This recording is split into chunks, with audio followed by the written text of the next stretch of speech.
ठीक है बच्चों, अब देखो ध्यान से, ये हमारे पास आ गया मैट्रिक्स। अब मुझे करना क्या है, इसे जीरो बनाना है और इसे जीरो बनाना है।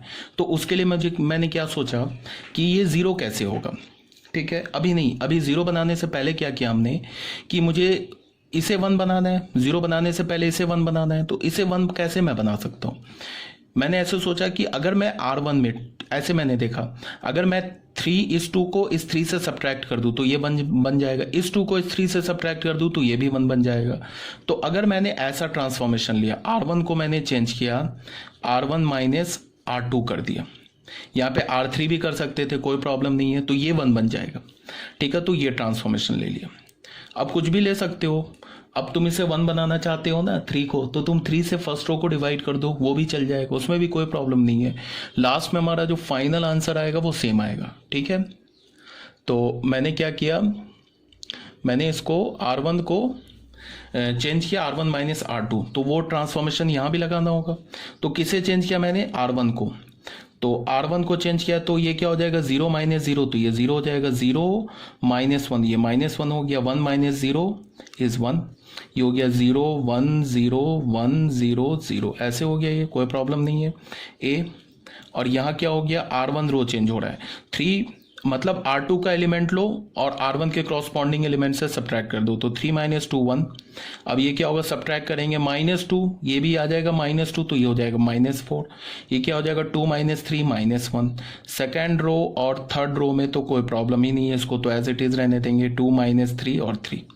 ठीक है, अब हमें करना क्या है, इस दो 2 को हमें जीरो बनाना है। तो इन दोनों 2 को जीरो कैसे बनाएंगे, उसके लिए मैंने क्या बोला कि अब मैंने ऐसे सोचा कि ये जीरो कैसे होगा। अगर मैंने इसको 2 से मल्टीप्लाई करके यहाँ सब्ट्रैक्ट कर दिया तो ये भी जीरो हो जाएगा, अगर मैंने इसको 2 से मल्टीप्लाई करके यहाँ सब्ट्रैक्ट कर दिया तो ये भी जीरो हो जाएगा। इसका क्या मतलब है कि अगर मैंने R2 को ये ट्रांसफॉर्मेशन लिया, R2 -2 R1, एक तो ये ले लिया तो ये जीरो हो जाएगा, और मैंने R3 को चेंज किया, क्या किया, R3 -2 R1 लिया तो ये भी जीरो हो जाएगा। बस मुझे ये जीरो देखना, बाकी इधर क्या चल रहा है, क्या एलिमेंट बन रहे हैं, उससे कोई मतलब नहीं है। ठीक है, तो ये दो ट्रांसफॉर्मेशन मैंने डायरेक्ट दोनों पे अप्लाई कर दिया, इधर भी और इधर भी। तो यहाँ क्या होगा, पहला रो तो चेंज होगा नहीं, तो पहला रो तो हमने रहने दिया 0, रहने दिया 0 -1 और 1। अब R2 चेंज होगा, R2 में क्या हो रहा है, R2 में क्या हो रहा है कि R1 के हर एक एलिमेंट को 2 से मल्टीप्लाई करके R2 के क्रॉसपॉन्डिंग एलिमेंट से सब्ट्रैक्ट कर दो, तो यहां से 2 से मल्टीप्लाई करोगे 0 हो जाएगा, तो 0 माइनस 0 0, तो ये तो 0 रह जाएगा।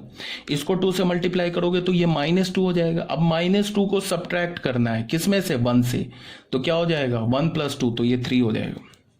अब यहां पे हमने इसको 2 से मल्टीप्लाई किया तो ये क्या हो गया 2, तो 0 - 2, तो ये -2 हो गया। अब आ जाओ R3 को, R3 में फिर वही बात किया कि R1 के क्रॉसपॉन्डिंग एलिमेंट को 2 से मल्टीप्लाई करके R3 के क्रॉसपॉन्डिंग एलिमेंट में सब्ट्रैक्ट कर दो, तो 2 से मल्टीप्लाई करेंगे तो 0 ही हो जाएगा, तो 0 1 - 0 ये 1 हो गया।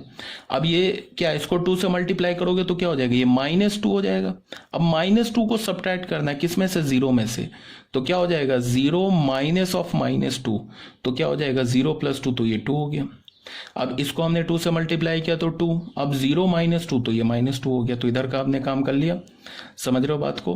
अब यहां भी करना है वो काम, तो ये क्या हो गया, पहला रो 1 -4 एंड -1, ये तो चेंज होगा नहीं। अब आ जाओ, R1 को हमने 2 से मल्टीप्लाई करके यहाँ सब्ट्रैक्ट कर दिया, ये 0 हो गया।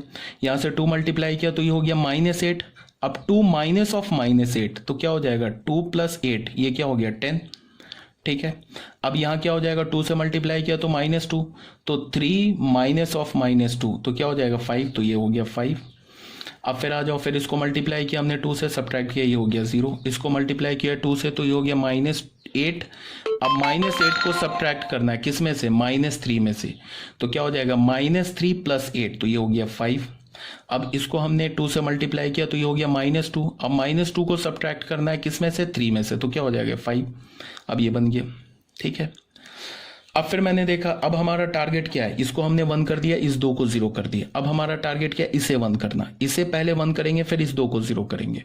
अब मैं सोच रहा हूं कि इसे 1 कैसे करूं, तो मैंने बोला कोई बात नहीं, R2 को 10 से डिवाइड कर देते हैं तो खुद ही 1 हो जाएगा। अब बाकी में क्या हो रहा है उसे ध्यान ही नहीं देना है, तो फिर हमने R2 को चेंज किया। क्या किया, 1/10 R2 कर दिया।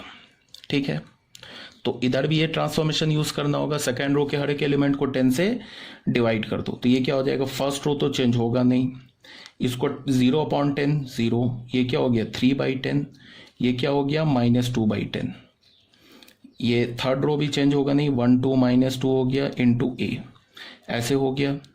अब यहाँ पे क्या हो गया, ये 1 -4 -1 0 1 5/10 1/2। अब ये थर्ड रो भी चेंज होगा नहीं, 0 5 5। ठीक है, अब हमारा टारगेट क्या है, इसे क्या करना है हमें 0, इसे 0 करना है। तो अब मैं ऐसे सोचूंगा, ये 1 है ना, इसी 1 से तुम इसको भी 0 कर दो, इसको भी 0 कर सकते हो। कैसे, अब अगर मैं सेकेंड रो को 4 से मल्टीप्लाई करके फर्स्ट रो में ऐड कर दूं, अगर इसको मैं 4 से मल्टीप्लाई करके यहाँ ऐड कर दूं तो ये 0 हो जाएगा। अगर मैं इसको 5 से मल्टीप्लाई करके यहाँ सब्ट्रैक्ट कर दूं तो ये 0 हो जाएगा। इसका क्या मतलब है, चेंज किसे करना है, फर्स्ट रो को। क्या करना है, R1 में +4 R2 कर देना है। ठीक है, फिर किसे चेंज करना है, R3 को। क्या करना है, R3 में से सब्ट्रैक्ट क्या करना है, 5 R2 करना है। ऐसा कर लोगे ना दोनों को एक साथ, तो ये भी 0 ये भी 0। तो ये जो ट्रांसफॉर्मेशन अभी यहां मैंने लिखा, ये ट्रांसफॉर्मेशन यहां भी यूज होगा। तो चेंज किया हो रहा R1 एंड R3, R2 तो चेंज हो नहीं रहा है, तो R2 तो ऐसे ही लिख दो, 0 3/10 एंड -2/10, ऐसे लिख लिया हमने। अब R1 में क्या चेंज हो रहा है, R2 में तुम क्या करो, 4 मल्टीप्लाई करो। मतलब ये R2 में क्या करना हमें, R2 में 4 मल्टीप्लाई करके R1 में ऐड करना है। तो यहाँ 4 मल्टीप्लाई करोगे तो 0 हो जाएगा, 0 + 4 तो 4 मल्टीप्लाई तो 0 + 0 तो ये 0 हो जाएगा। अब यहाँ 4 मल्टीप्लाई करके -1 में ऐड करना है। देखो बच्चे, ये ऐड सब्ट्रैक्ट में गलती मत कर देना, एक जगह गलती हो गई फिर क्या हो जाएगा, प्रॉब्लम क्रिएट हो जाएगा। देखो फिर से मैं इसीलिए काफ़ी स्लो कैलकुलेशन कर रहा हूँ कि समझ में आए। यहाँ क्या बोल रहा है, R2 में 4 R2 के क्रॉसपॉन्ड हर एक एलिमेंट को 4 से मल्टीप्लाई करके R1 में ऐड करना है। तो R1 का एलिमेंट क्या, -1, इसमें ऐड करना है। क्या ऐड करना है, इसको 4 से मल्टीप्लाई करके, तो क्या हो जाएगा 12/10, तो ऐड हो गया तो 12/10। तो क्या हो जाएगा, -10 + 12 ये क्या हो जाएगा 2/10, तो 2/10 क्या होगा 1/5। ठीक है ना, तो ये हो गया हमारा 1/5। अब आ जाओ इसमें, फिर क्या किया हमने, 1 में ऐड करना, हमें 1 में क्या ऐड करना है, देखो दिख रहा है ना, 1 में हमें ऐड करना है। यहाँ देखो 1 में ऐड करना है, क्या ऐड करना है, R2 के एलिमेंट को 4 से मल्टीप्लाई करके ऐड करना है। तो 1 + 4 R2 का एलिमेंट क्या, -2/10, तो ये क्या हो जाएगा 1 - 8/10, ये क्या हो जाएगा 10 - 8 2/10, 2/10 क्या हो जाएगा 1/5, तो ये भी क्या हो गया 1/5। अब आ जाओ R3 में, R3 को चेंज कर रहे हैं। R3 में क्या कर रहे हैं, R3 में सब्ट्रैक्ट कर रहे हैं। क्या कर रहे हैं, R2 के एलिमेंट को 5 से मल्टीप्लाई करके सब्ट्रैक्ट कर रहे हैं। तो R3 का पहला एलिमेंट क्या है, यहाँ देखो R3 का पहला एलिमेंट क्या है हमारे पास, कैलकुलेटिव क्वेश्चन है, घबराना नहीं है इसमें। R3 का हमारा पहला एलिमेंट क्या है 1, ये है ना 1, तो 1 में से सब्ट्रैक्ट करना है किसको, ठीक है। R2 का एलिमेंट क्या है, इसको 5 से मल्टीप्लाई करके सब्ट्रैक्ट करना है 0 को, तो 0 को 5 से मल्टीप्लाई करोगे क्या हो जाएगा 0 ही होगा, तो ये क्या हो जाएगा 1 हो गया। अब जो इसको 5 से मल्टीप्लाई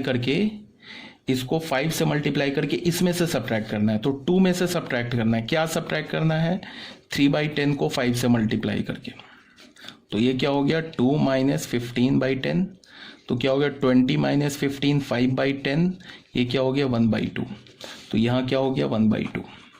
ठीक है, अब क्या करना है हमें, R3 का तीसरा एलिमेंट क्या है -2 में सब्ट्रैक्ट करना है। क्या सब्ट्रैक्ट करना है, -2/10 को किससे मल्टीप्लाई करना है 5 से, तो ये क्या हो गया -2, ये माइनस माइनस प्लस हो गया 10/10, तो +1 हो गया, ये क्या हो गया -1, तो यहाँ क्या आ गया हमारा -1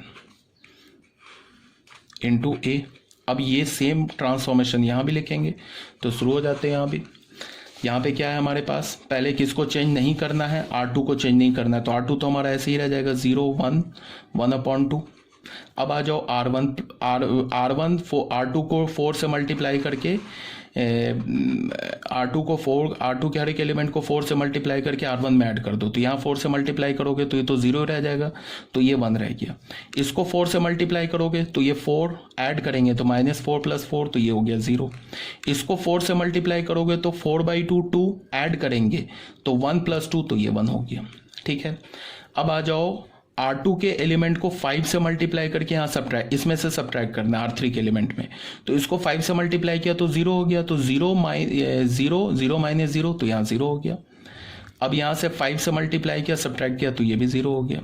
अब इसको हमने क्या किया, 5 से मल्टीप्लाई किया तो ये क्या हो गया 5/2, तो हमारे पास क्या हो जाएगा, ऐसे देखो यहाँ 5 5/2 ऐसे होगा ना। R3 में से सब्ट्रैक्ट करना है तो इसको R3 का ये 5, इसको मैंने किया तो 5/2, तो ये क्या हो जाएगा 10 - 5/2, तो क्या हो गया ये 5/2, ये क्या हो गया 5/2। ठीक है बच्चों, अभी तक कोई डाउट नहीं है, क्लियर होगा। अब हमारा नेक्स्ट टारगेट क्या है, ये 5/2। इस 5/2 को क्या बनाना है हमें 1, तो अब मैं सोचूंगा 1 कैसे बनेगा, तो कोई बात नहीं है, तुम R3 रो को 2/5 से मल्टीप्लाई कर दो तो ये 1 बन जाएगा। तो मतलब किसको चेंज किया, R3 को, क्या R3 को चेंज किया, 2/5 R3 कर दिया, तो ये हो जाएगा 1। ठीक है, तो इसके लिए 1 बनाने के लिए यहाँ देखो हमने, अब यहाँ देख लो दिख रहा है ना, विजिबल है, ठीक है।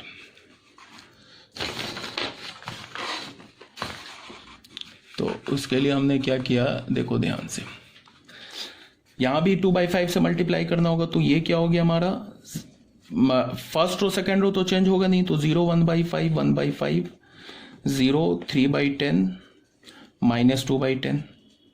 R3 को 2/5 से मल्टीप्लाई किया तो ये हो गया 2/5, इसको 2/5 से मल्टीप्लाई किया तो ये हो गया 1/5, इसको 2/5 से मल्टीप्लाई किया तो ये -2/5, और ये हमारा क्या हो गया A। अब यहाँ 2/5 से R3 को मल्टीप्लाई किया तो पहला रो दूसरा रो तो चेंज होगा नहीं, तो ये तो 0 हो गया, 1 हो गया, ये 1/2 हो गया, ये 0 हो गया, ये 0 हो गया, ये 1 हो गया। ठीक है, अब ये क्लियर है। अब आ जाओ यहाँ हमारे पास जो बच रहा है इसको देखो, अब हमें क्या करना है, इसे 0 बनाना है और इसे 0 बनाना है। तो अब ये 0 कैसे बनेगा ये मैं सोच रहा हूँ, तो मैंने बोला कि ये 0 कैसे बनेगा, अगर मैंने R1 में से R3 को सब्ट्रैक्ट कर दिया, इसको और इसको सब्ट्रैक्ट कर दिया तो 0 हो जाएगा। इसका मतलब R1 को चेंज करेंगे, क्या करेंगे, R1 - R3 कर देंगे। देखो ये जब 1 बन गया ना, इसी 1 के हेल्प से ये भी 0 बन जाएगा, ये भी 0 बन जाएगा, तो R1 - R3 कर दिया तो ये 0 हो जाएगा। अब ये 0 कैसे बनेगा, ये 0 बनाने के लिए हमने क्या किया, R2 को चेंज करेंगे, क्या करेंगे, R2 माइनस इसको क्या करना है, हाफ से मल्टीप्लाई करके सब्ट्रैक्ट कर देना, हाफ से मल्टीप्लाई करके तो 1/2 R3। ठीक है, तो यही सेम ट्रांसफॉर्मेशन यहां भी यूज करना होगा, तो बस थोड़ा कैलकुलेटिव है, ध्यान से बस कैलकुलेशन करो, कोई प्रॉब्लम नहीं होगी।